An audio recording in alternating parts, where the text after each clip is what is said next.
Welcome back, everybody. We have another episode here on the Dope CFO podcast. We have Christopher Lackner with us, the founder of the Hemp Beverage Alliance, senior level communications and public affairs strategist with 20 plus years experience. I'll let him introduce himself a bit more, but he's obviously in the hemp space, and we'll be speaking as well at MJ BizCon in December.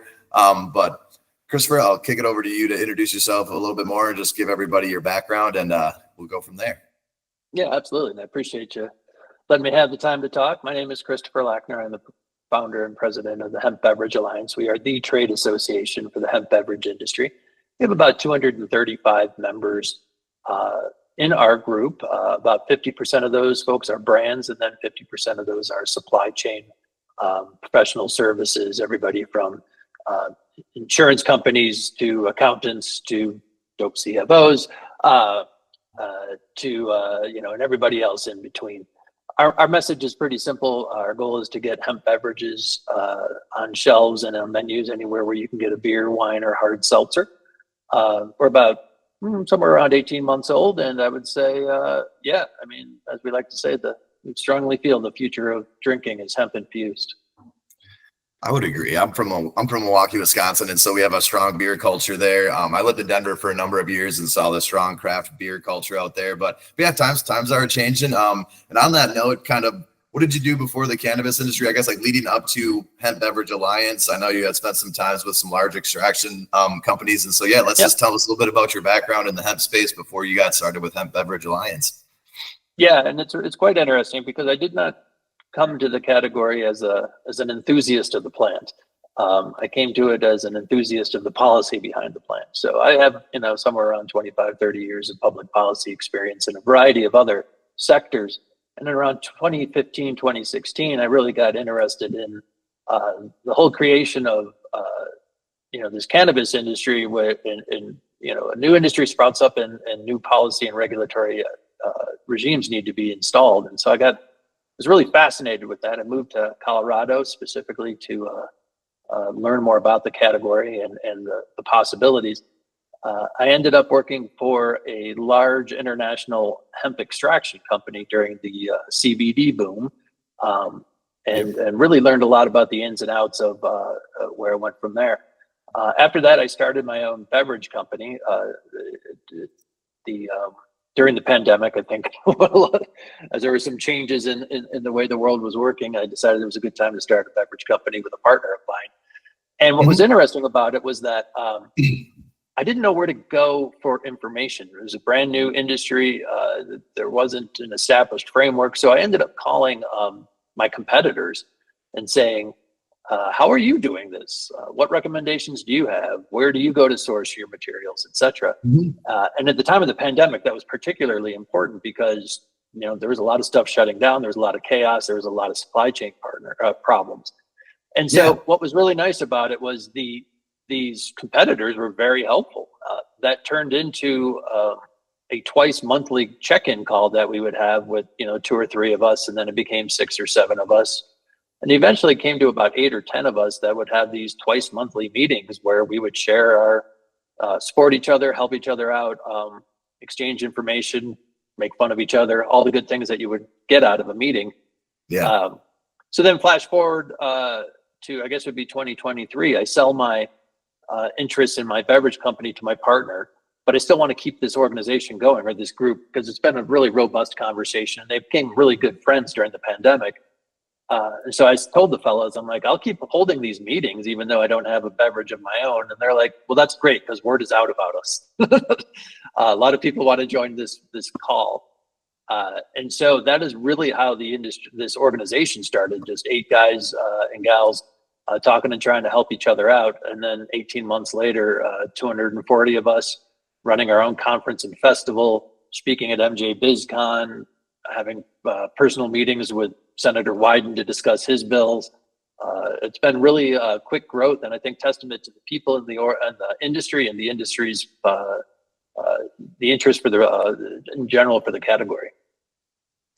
Yeah, no, that is really it is the nature of the cannabis and hemp industry. It's nascent, it's growing, and everybody's kind of learning as we go, building the plane as we fly it, so to speak. And I think everybody thinks the grass is always greener on the other side. And it's like, no, it's still, we're starting businesses and we need to learn from each other. And I think at the highest levels, it is collaboration over competition. Like, yes, objectively, you're selling the same product to a similar avatar, so you would be competition. But realistically, you know, there's room for everybody. And so that's really cool that kind of the Hemp Beverage Alliance started from just a very natural collaborative process. So I was just down in Missouri for the MJ Unpacked and kind of hearing the Missouri cannabis operators talk about how they collaborate. And it's very important to have a trade organization that does a good job of bringing the, you know, the stakeholders together and having, you know, a good frank conversation. And I have been to one of your meetings. You do run a tight agenda. And so I like it, Christopher. I feel like that's why it's, you know, obviously going from 8 to over 200. And to your point, putting on now expos and conferences and speaking, it's testament to just the quality of the members, the quality of the thought leadership that's going on there. So very, very cool. Which is a good segue into kind of the next question about, yeah, just the overall growth of the hemp beverage as a SKU, as an industry. We could use Minnesota as a good case study where it's, you know, when I was growing up, I'm sure when you were growing up, you know, no one would think of there being hemp or cannabis beverages in a bar or at a Total Wines and liquor store. And kind of as we learn more about the plant, as things continue, it's obviously becoming very, very common. And, you know, I think there's, you know, you used to have just non-alcoholic beer, but you could still socialize and have something in your hand as you were talking to friends and family, doing whatever you were doing. Yeah, I come from Wisconsin. They're always drinking. But where I feel like hemp allows you the same, you know, outcome of having something in your hand while you're socializing or celebrating, but you don't have to worry about the negative effects of alcohol. And so I think it's like, to me, it makes a lot of sense as an alternative to alcohol. But just overall, what are your thoughts, Christopher, on the growth of the hemp beverages category and just kind of what is was the catalyst for it? Yeah, there's been a lot of factors that have contributed to this industry jumpstarting. Obviously, the 2018 Farm Bill that defined hemp and removed it from the Controlled Substance Act allowed, you know, for the genesis of this, for the plants to start getting into the ground and growing. Culturally, there's been a lot of changes too, perhaps because of the pandemic, perhaps because of the general way that people are. There's people are kind of rethinking their relationship with alcohol and looking for opportunities, not so much to eliminate it, but to either reduce it or to adjust it, right? And so we have, and then on top of that, you know, what we're seeing is just really strong improvements in the quality of these products. You know, when we would go to expos back in 2019, we would see CBD beverages that were, you know, two different cans would be two different colors of liquid. There would be, you know, that oil slick of emulsion on the top, and it wasn't really a ready for prime time kind of product. But advancements in the emulsion technology, the introduction of stronger players, the CPG experts in the category, and having more of these co-packers that, you know, strong co-packers that know what they're doing, being able to produce these products has really upped the game for them. So now they can sit on the shelf next to, you know, any beer or wine in a liquor store and not look odd. And so I think the combination of technology, some regulatory changes, and then just these changes in the way that people are thinking about their consumption habits really did contribute. That is interesting to think of, yeah, like bringing in the experts, so to speak, is along the lines of co-packing, CPG, where at the end of the day, that is kind of where cannabis is heading, and especially in the beverage, where we are used to drinking beverages. It's like go to any convenience store, grocery store, there's gonna be lots of beverages. We got to drink water to survive. So we're just used to drinking things. And so on that note, kind of like one of the, you know, the most longest standing experts in co-packing and CPG and beverages, beer and alcohol. And so that was kind of been some concerns, you know, both sides of the aisle. Some people are exciting that more sophisticated, larger companies from, you know, craft beer are getting into the hemp space because, to your point, they bring expertise and capital and know-how. But also some people would prefer it stay more of a cottage or hemp cannabis type industry. So just what are your thoughts on, no wrong answers, I don't judge, of like just alcohol getting into hemp derived beverages or hemp bevs? Yeah. And so, you know, initially, I think this was an opportunity that was seized upon by the people that came from the hemp plant or the cannabis plant, right? You know, people saw the opportunities and really we're trying to figure out a way to get this into a more retail friendly experience like beverage. But we are seeing now craft brewers entering into this space pretty aggressively, actually, and with tremendous success. Companies like Surly Brewing up in Minneapolis or in Minnesota, that was a big regional craft brewer that is now doing a significant amount of production for hemp beverages, including their own, I believe. There's breweries across the country that are seeing declines in craft beer consumption. They have the infrastructure in place, they have the canning equipment, et cetera. And so they are moving into that space as well. So I think right now what we are seeing is that kind of like that craft beer renaissance of just small independent craft brewers, regional brands that are really coming out strong with really high quality products that don't, they complement their existing platform of craft beer. So if you look at Hopewell Brewing in Chicago, for instance, it's a micro brewery on Milwaukee Avenue in Bucktown, or Logan Square probably, but either way, they have been a slow and steady craft brewer for a long time. They started producing a hemp beverage, and they were actually able to hire a new person for the first time in 12 years because they, the demand for it from a production standpoint is there. And when you go into that microbrewery, you see people, playing board games together on a Wednesday night. Person A has a Hopewell beer, and person B has a Choom, which is their hemp beverage. And so it just fits naturally with the end consumer. Like when you would go to a restaurant or a bar and say like, oh, I feel like having a glass of wine, or I feel like having a hard seltzer. Now you just have another opportunity or another option. No, that makes a lot of sense. Because it's the normalization of it, whereas at first it was always a bit novel. And I would agree with you. I mean, anybody who's been around hemp and cannabis for a number of years, we're seeing the progress and the innovation, but starting out, every product starts somewhere.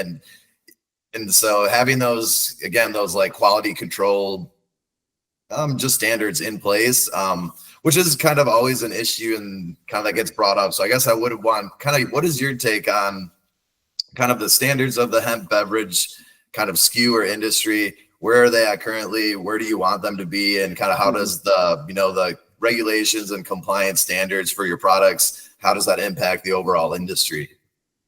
Yeah, well, as an industry, we are striving to be, we want regulations that, create a level playing field for everybody to abide by. And when we talk about quality control aspects, that's certainly one of it. We want to make sure that everybody has products tested, that those tests show up in such a way that indicate there are no, contaminants, and that the milligram levels that are on the label are accurate. But in terms of just general quality control, this is the one thing that I think people don't realize is that, it's very difficult to make a hemp beverage in a RTD format, right? Putting something in a can does require some expertise and some skill. This is not something that somebody can just make in their backyard or in their shed or in their basement, right?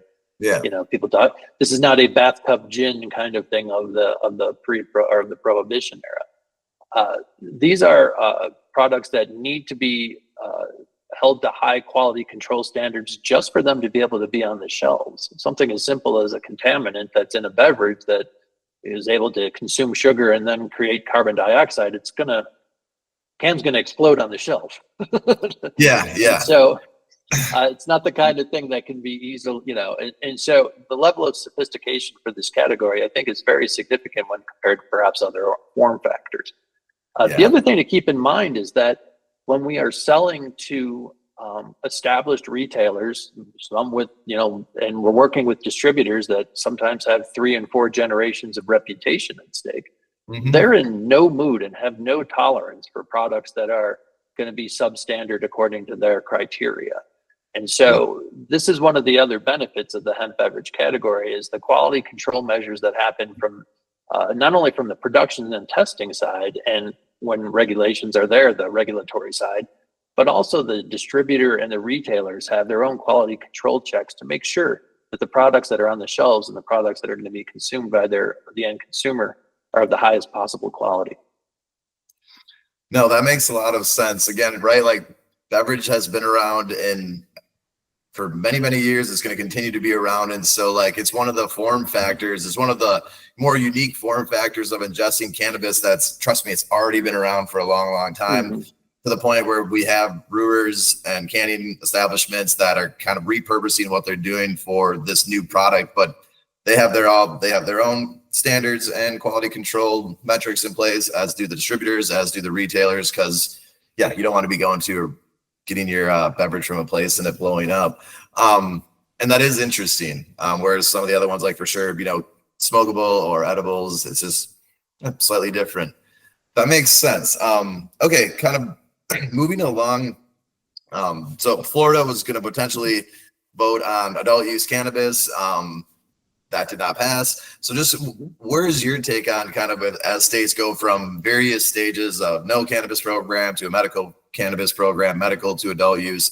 How does that affect the hemp beverage sales? And kind of, yeah, what are your thoughts there from your perspective? Yeah, it's an interesting thing. And I think Florida did not pass, but Florida had 58% or something, 58% of the population. Yeah, so part of it needed a 60% majority for it to win. So I think, when we say, what happened there, I mean, it's very clear that people want legalized marijuana, right? Maybe that wasn't the right bill. Maybe that wasn't the right time. I don't know. But I think what is clear is that trends toward marijuana legalization continue to move forward. How this affects the hemp industry, I don't know, because what we have found primarily is that the hemp beverage category doesn't really compete with the marijuana industry. It is an adult beverage that is really, kind of, for lack of a better word, in competition with other adult beverages. But he doesn't come in and say, well, do I have a low dose sessionable can of hemp beverage A, or do I go to a dispensary and get a marijuana cigarette? That's not really what the decision-making process is. These are kind of more in comparison to what the existing adult beverage marketplace is already doing. It's just in addition to that, just like when hard seltzer came online, however many years ago. And so I think that if anything, what it is showing is that there is increased demand for this product, whether it's in marijuana format or in hemp format, whether it's in high dose format or low dose format. And that I think that if anything, that as marijuana legalization continues throughout the country, that will just continue to normalize the plant further, so that it will become the no big deal that it should be.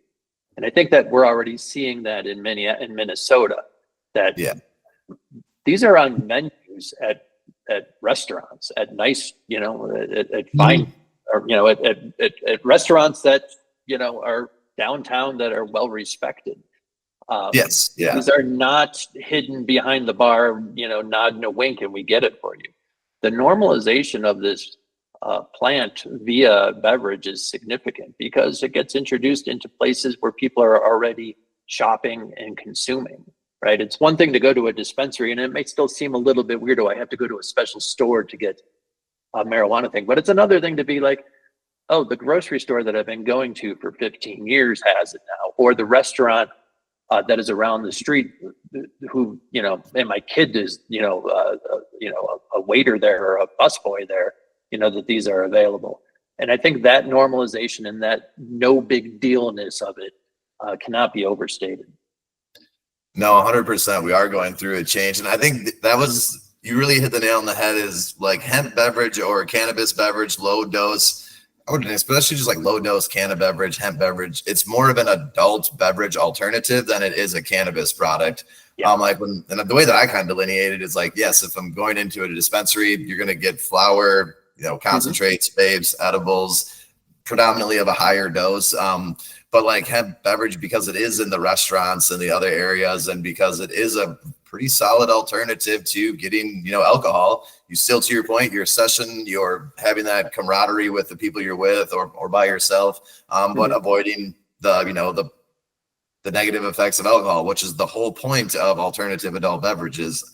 And then And I would argue that it's maybe not the point. We're not by any stretch of the imagination trying to eradicate alcoholic beverages from the beer and wine have existed for however many thousands of years. I don't think that our category is single-handedly going to eliminate that. No, me but neither. What I can say is that it is providing people with an alternative and a choice. I think that is incredibly valuable. And so I think that this complements the industry too, right? If it means going out to a bar, if you and your buddy wants to go out to a bar and you say, I don't feel like drinking, then neither of you go to the bar. If your buddy says, hey, I want to go to the bar, and you're like, I don't feel like drinking, but I'll have a hemp beverage. Now you got a guy going to the bar drinking beer, right? And so I think when we look at it from that framework, it's creating another opportunity, or it's bringing people back into those places, those adult beverage friendly places. And whether they choose a hemp beverage, a glass of wine, or a beer or whatever, the places, the key thing is that they're back in the bar. Yeah. They're just adults having their decisions. And seltzers, that came out of left field, hard seltzers. And so people kind of have this mindset of all the beverage categories have been created and we're good. It's like, nope, hard seltzer came out of nowhere, and now it's very widely accepted. Everybody knows that it's not just liquor, beer, wine. Now it's liquor, beer, wine, seltzer. And I think hemp beverage will kind of just be that fifth, option. So now very, very awesome. Kind of looking forward then. So I know you're going to be speaking at MJ BizCon. What other kind of what are your topics that you're going to be speaking on about? What is your topic at MJ BizCon? And just, what are your thoughts for 2025 and beyond? Yeah, well, we continue to help champion this category. And there's a lot of, and we talked about this earlier, there's sometimes some misunderstanding about what it is. And then there's a lot of people that are, interested in it. I always like to say that we're like the new kid at high school. Like everybody's just trying to figure that person out, And so what we are trying to do is give people opportunities to learn more about the category from what it is generally, but also in particular for like MJ Biz, where we see a lot of, cannabis and traditional marijuana companies that may be interested in looking into hemp beverages as a category extension. We've seen this with a lot of brands that have perhaps a high dose product available in dispensaries, or maybe even an entire brand portfolio of products in a dispensary. But maybe they want to branch out into a hemp beverage for a variety of marketing and reasons. So we want to kind of bridge that gap with them, let them know, here's the entree, here are the basics, the fundamentals on how to get into the category. Here are the things to look out for. And here are the opportunities as we see moving forward. One of the biggest things that I say is that there are pretty significant restrictions on marijuana advertising, right? So you have marijuana product A, and it's inside a dispensary, and sometimes it can't even be on display. Now, what happens if you have a low dose hemp beverage, of the same brand that's available in 1,000 liquor stores in a metropolitan region? It's a low dose product that is branded accordingly or consistent with your dispensary product, but it is not a dispensary product. I think that is fantastic advertising for any dispensary beverage or dispensary company or marijuana company that wants to kind of help create their brand. Somebody comes in, and they already know what you are because they've been drinking your low dose beverages. They might be more inclined to check out, some of the other products once they venture into a dispensary. So the key thing that I do want to say, though, is that, there is a strong bridge between hemp and marijuana, right? They complement each other. They do not destroy each other's market share. In fact, I strongly believe they enhance the market share of each other. It helps to normalize the product. It gets folks introduced to it in a way that is comfortable. And it is also that, that bunny slope product for folks who may have ever, haven't consumed cannabis in a while or consumed a THC in a while, gives them a way that they understand to consume, which is beverage. And it gives them that kind of like, this is a level that I feel comfortable trying for the first time. Yeah, for sure. And I would agree on the complementary over competition. It's at the end of the day, it's still a new, hemp and cannabis, it's still, I live in Wisconsin. We don't even have a medical cannabis, program. We're only exclusively hemp, so we have hemp beverages in our stores. And so it's like just normalizing that. And for some people that they might never smoke a joint, or they may never hit a bong for a plethora of real reasons, but that they can get exposed to the industry via the hemp side, and maybe they get into edibles then afterwards. It's very complimentary. So I like that idea. And obviously hemp can do a lot more because they're not so siloed by state. They can do a little bit more with interstate commerce, which kind of, I just want to be mindful of your time, but on that note, kind of your goals with the Hemp Beverage Alliance going forward, obviously there will be a lot of interstate commerce and central points of manufacturing and brands distributing, it's going to become its whole ecosystem, the hemp beverage. So what are your goals with the Hemp Beverage Alliance, just going forward with that in mind? Yeah, no, absolutely. I mean, we continue to work on a state by state level to get regulations in place that are favorable for industry as well as the consumer. We strongly feel that's good, solid, sensible safeguards that protect the category and protect the general public. It's a win-win. And that includes making sure these products are thoroughly tested, that the labels are accurate, that these are 21 plus, these shouldn't be sold to anybody under 21. And they should also be taxed at a reasonable rate, so that the state or the governing body has enough money to continue to regulate in an effective manner. Eventually we want to get to a point we're still largely in a 50-state patchwork for these products. We eventually would like to get to a point where there's some uniformity, whether that happens at the federal level with Senator Wyden's bill to Senator Wyden from Oregon introduced a bill to help smooth that out, or whether all 50 states kind of come to a more or less agreement on, how things go. That remains to be seen. But we do see this as the future of drinking, as I mentioned before. And, we talk about what the pie in the sky is, it would be, I don't know if Pepsi has a stadium or, Coca-Cola sponsors the Super Bowl, but, Bud Light or whatever it is. But I would imagine that in 10 years, there's going to be a hemp beverage that's sponsoring a stadium or something similar like that. No, I would agree. There's some brands and operators that come to mind that they're building something big, and it's interesting. And I kind of agree. I believe it's going to continue to grow, and just having strong trade associations and groups that can bring the right people together, the like minds. It obviously, being in the cannabis industry, we know how impactful that is as far as shaping compliance, shaping regulation, shaping the actual economics of the industry that we're kind of building in real time. And I kind of, even myself, biasly think hemp is just kind of already been figured out. And so it's not such a patchwork, but kind of as you reminded us, it's still, a bit of a patchwork. And so we're all in this together again. And so kind of that's kind of what I want to leave everybody with. So again, Christopher, thanks so much for your time and just what you're doing with the Hemp Beverage Alliance. And just any final words as we wrap this up? Yeah, absolutely. First of all, thank you for letting me talk about the category. If you want to find out more about what we're doing as an industry or as an association, you can go to hemp-beveragealliance.org, hemp-beveragealliance.org. We welcome everybody to join. And again, look for us at MJ BizCon and hopefully on a shelf or menu near you.